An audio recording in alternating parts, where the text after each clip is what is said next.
Boa noite, graça e paz, tudo bem com vocês? Que legal nos encontrarmos mais uma vez aqui no Promessas de Esperança.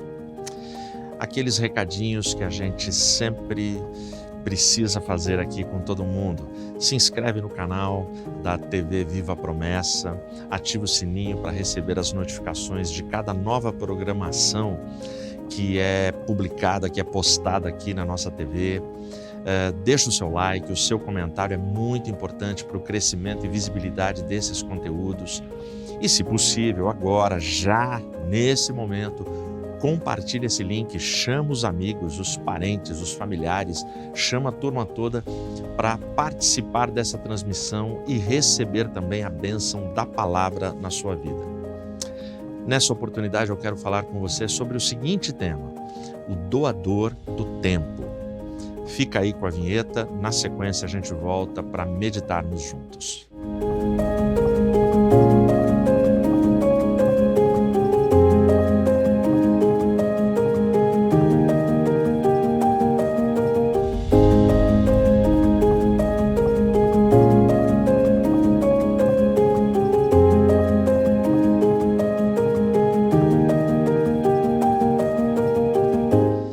Charlie Chaplin, quando ele se casou com Ohana O'Neill, 30 anos mais nova do que ele disse para ela uma frase emblemática.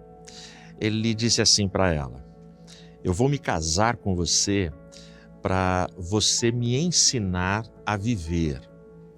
Enquanto isso, eu vou te ensinar a morrer. O tempo é algo muito subjetivo.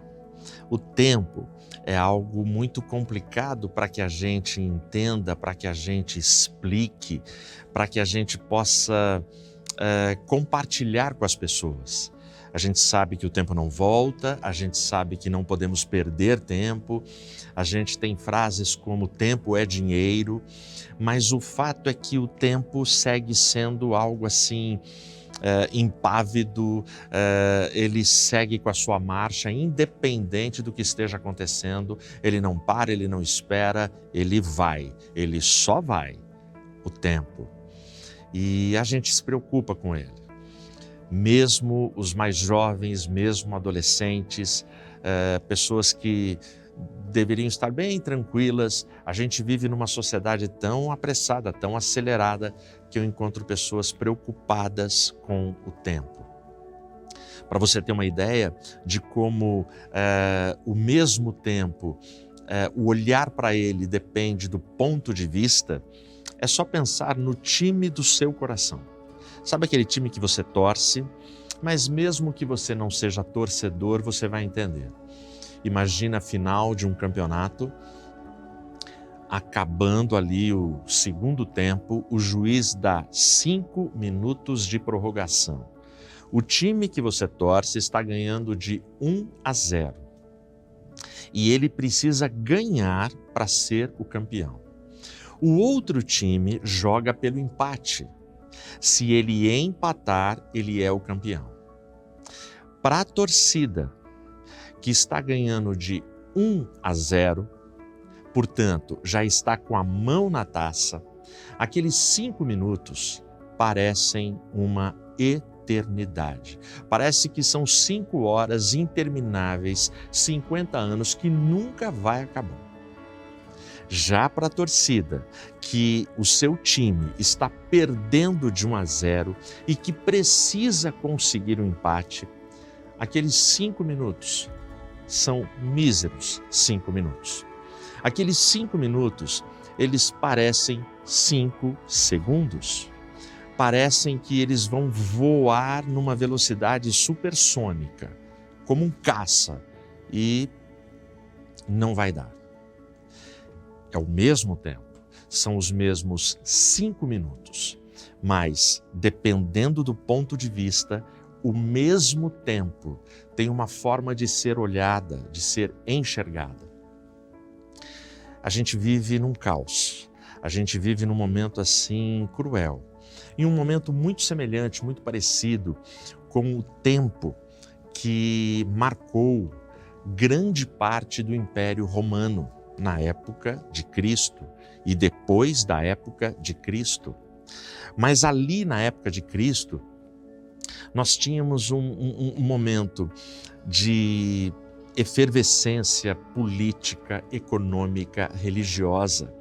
As guerras religiosas, as disputas religiosas, as disputas econômicas, as disputas políticas, os interesses eram assim muito grandes. Uma das marcas daquela geração era a impaciência no Império Romano, e uma impaciência que gerava brutalidade nos relacionamentos, violência nos relacionamentos. Essa brutalidade e essa violência culminavam em muita corrupção no sistema, muita pressão no sistema, muita mentira no sistema, para que a pessoa não perdesse privilégios, cargo, status e poder. Por conta de tudo isso, vivia-se de uma forma endêmica corrupção, violência, luxúria, lascívia, Império Romano, perseguições, opressões, prisões, tudo isso acontecia ali no Império Romano. E aí o que aconteceu? O que aconteceu para que aquela realidade pudesse ser alterada, ser mudada? Abre a sua Bíblia aí comigo, Gálatas, capítulo 4 e o versículo 4, em nome de Jesus. Mas, quando veio a plenitude dos tempos, Deus enviou o seu Filho, nascido de mulher, nascido sob a lei. Feche os seus olhos. Senhor, obrigado por esse momento. Obrigado porque Tu eras e sempre serás o doador do tempo. Obrigado por esse texto bíblico. Obrigado por Tua palavra. Fala conosco, Pai.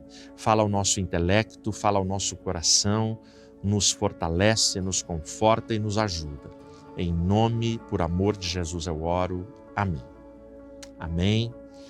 Deus abençoe você e abençoe essa exposição na sua vida, na sua alma e no seu coração nesse momento.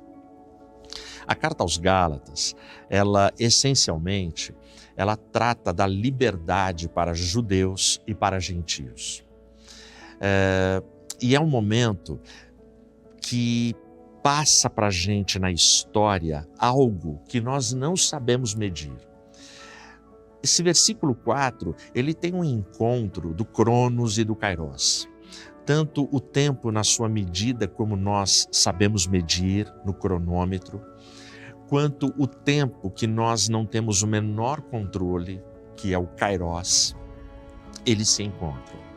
Não se engane, costumamos dizer que o Cronos é o nosso tempo, o Kairos é o tempo de Deus. Os dois tempos pertencem a Deus.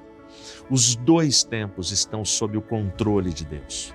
Os cronômetros estão, cada segundo, cada frame de segundo, cada ponteiro do cronômetro, cada número digital que gira no cronômetro, tudo isso está debaixo do controle da soberana vontade de Deus. E o Kairos, evidente, esse a gente não tem a menor noção, como será, quando será, a forma, o meio, o modo, o dia, a hora, a gente não sabe.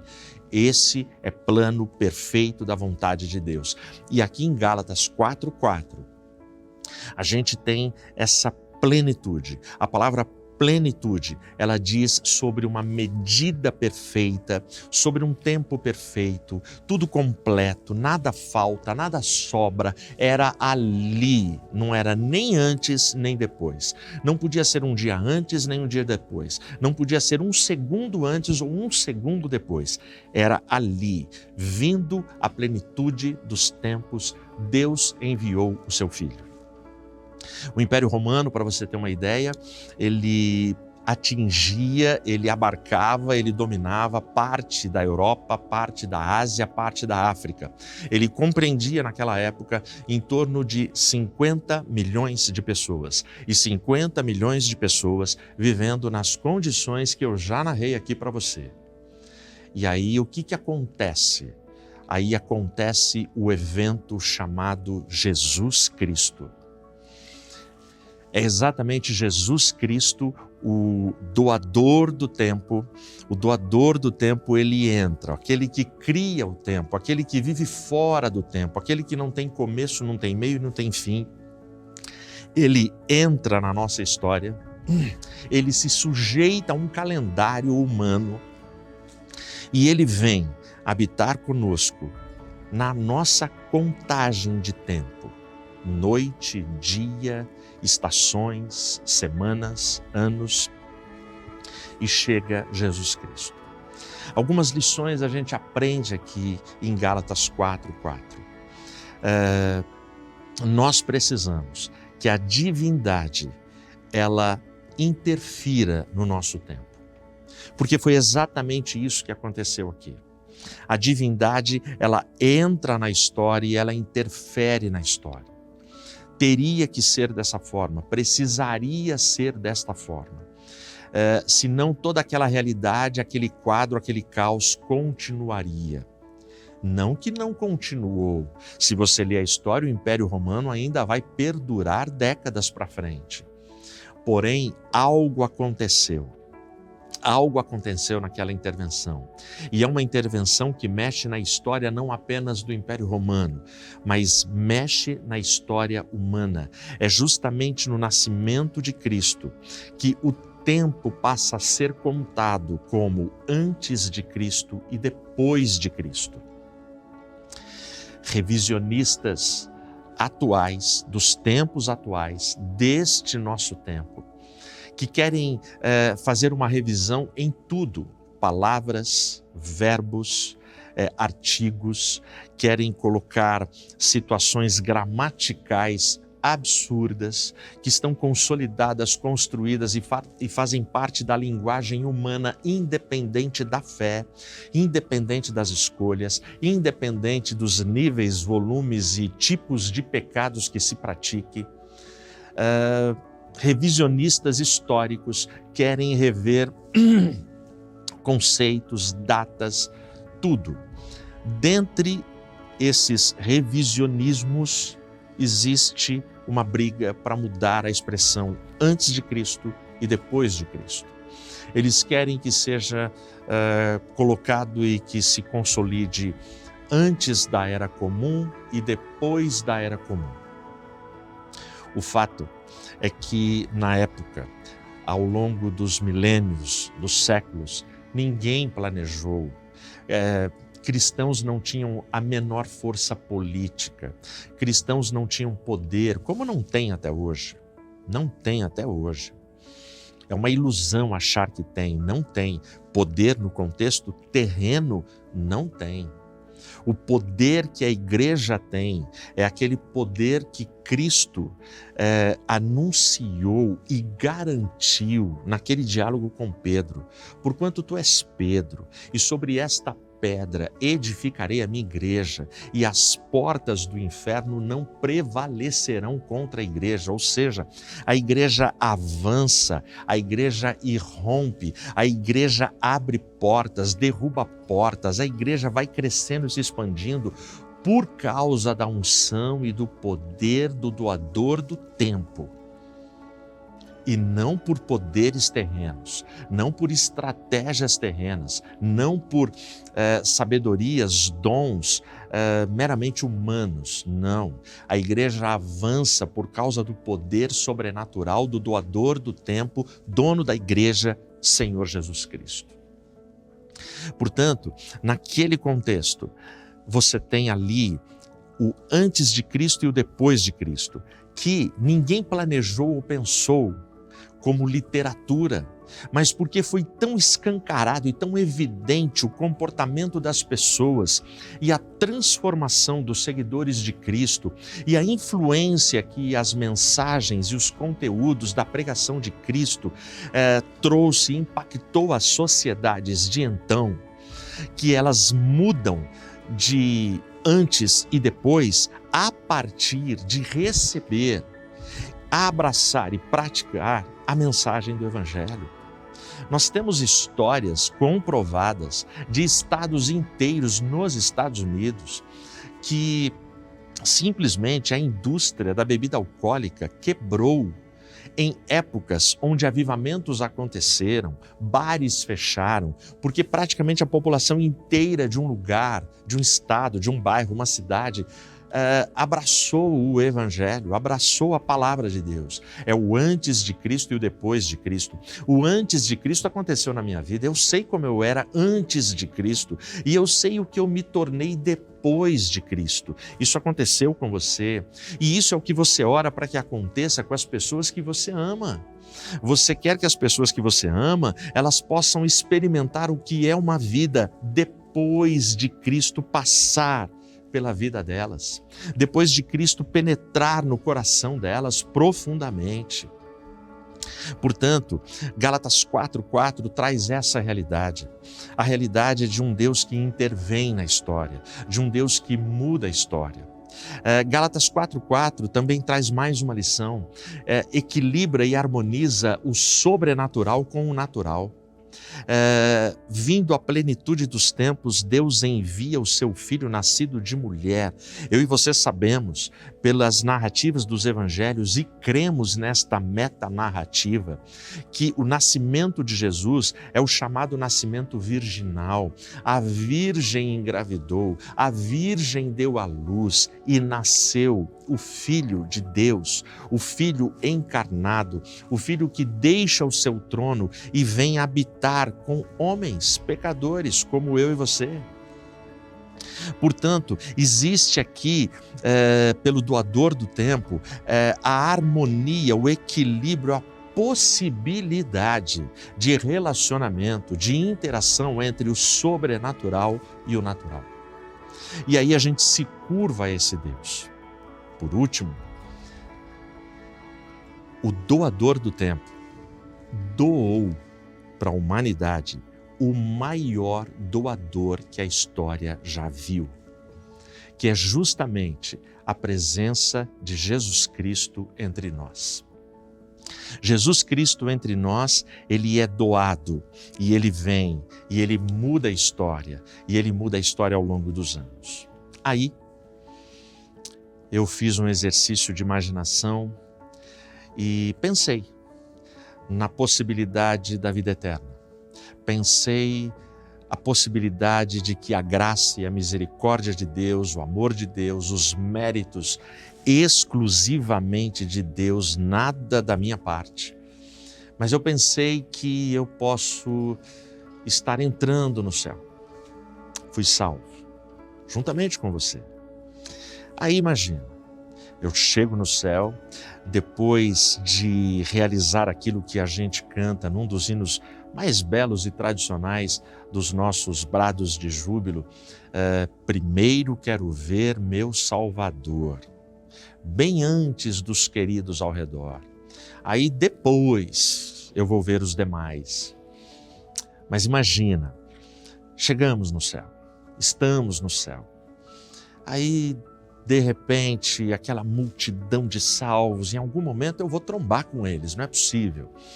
E aí eu estou numa roda, batendo um papo com Abraão, Paulo, Lutero e eu.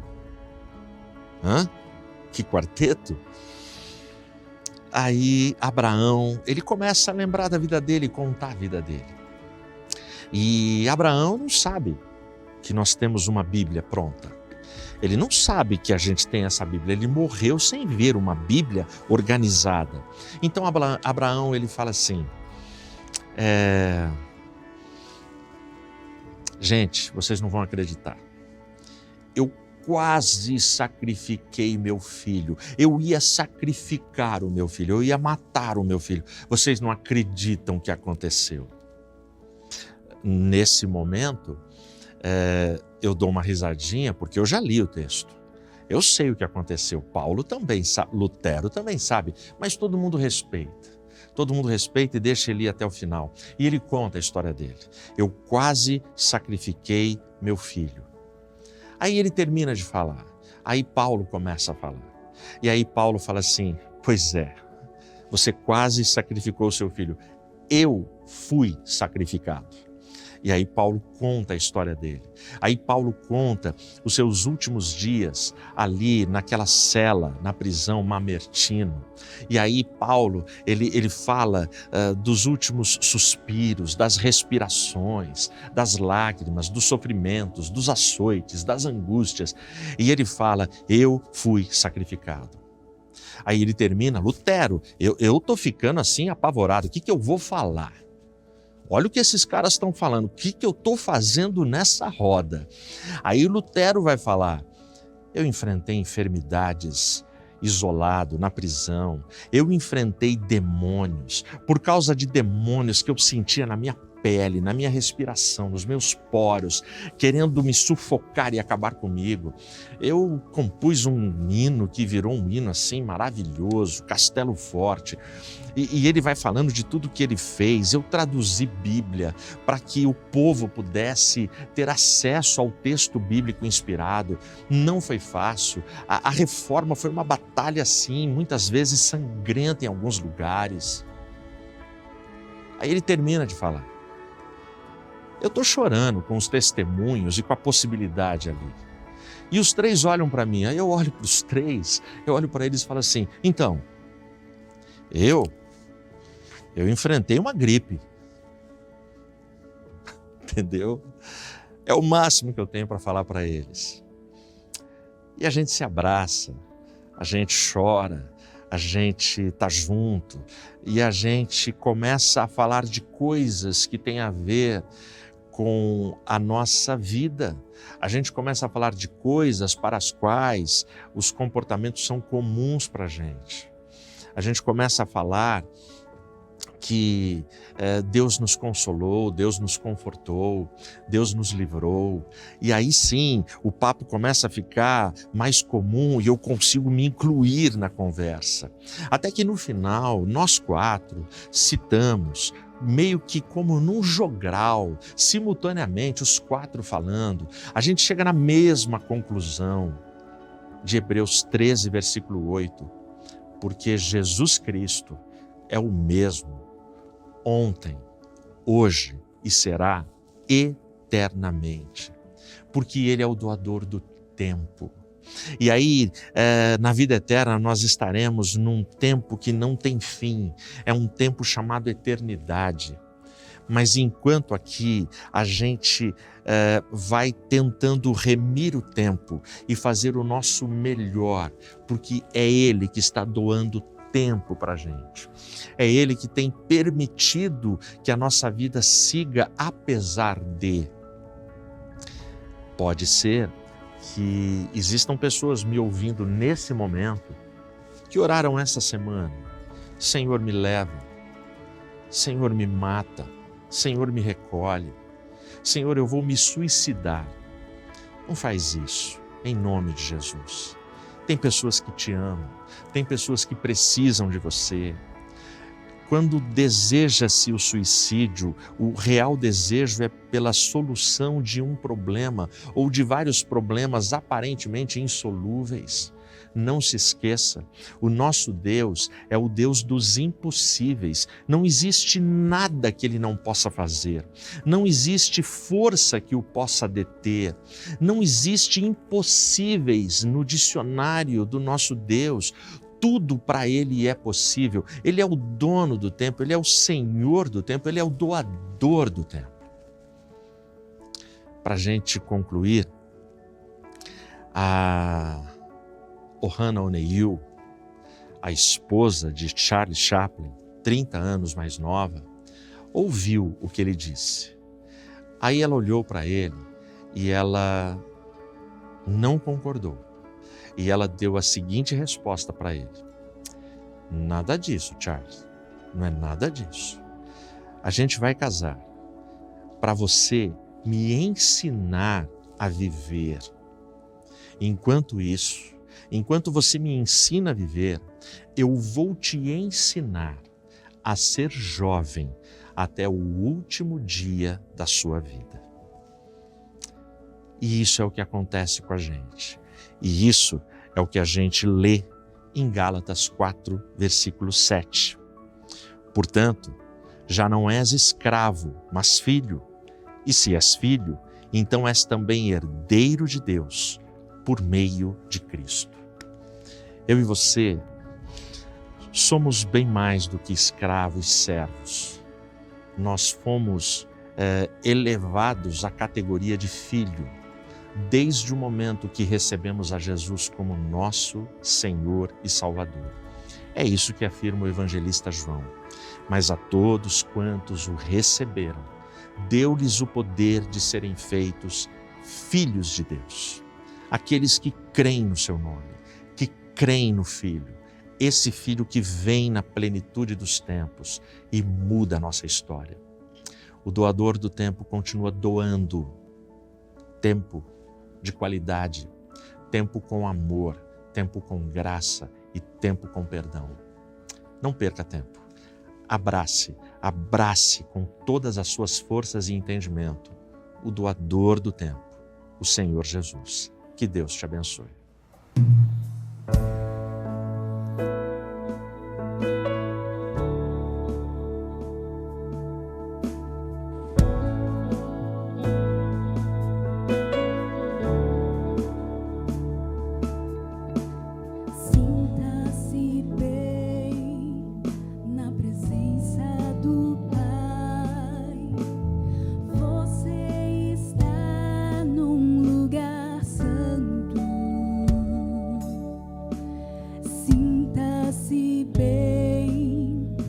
Presença do Pai, você está num lugar santo, lugar santo.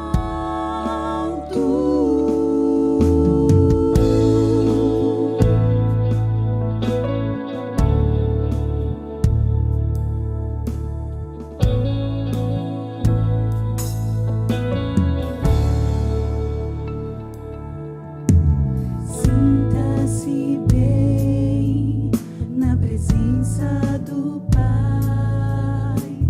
Você está num lugar santo. Sinta-se bem na presença do Pai. Você está num lugar santo.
Muito legal esse tempo com você.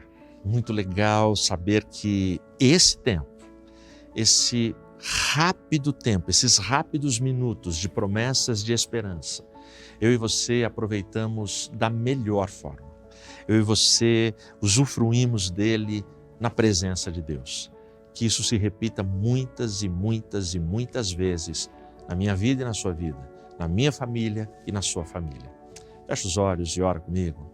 Santo Deus, Pai eterno e bendito que estás nos céus, Louvado e exaltado seja o teu nome. Obrigado, Pai. Obrigado por esse tempo. Obrigado por esse momento. Obrigado pela tua presença. Nos guarda, nos fortalece, nos santifica, nos enriquece, ó Deus. Leva-nos em paz. E segundo a tua vontade, segundo os teus planos e segundo o teu tempo perfeito, envia sobre nós crescimento, maturidade, fé e as bênçãos, ó Senhor, que a gente tanto aguarda e espera das tuas mãos. Sê com teus filhos, com a tua igreja, em nome de Jesus eu oro. Amém. Amém, Deus te abençoe e até semana que vem.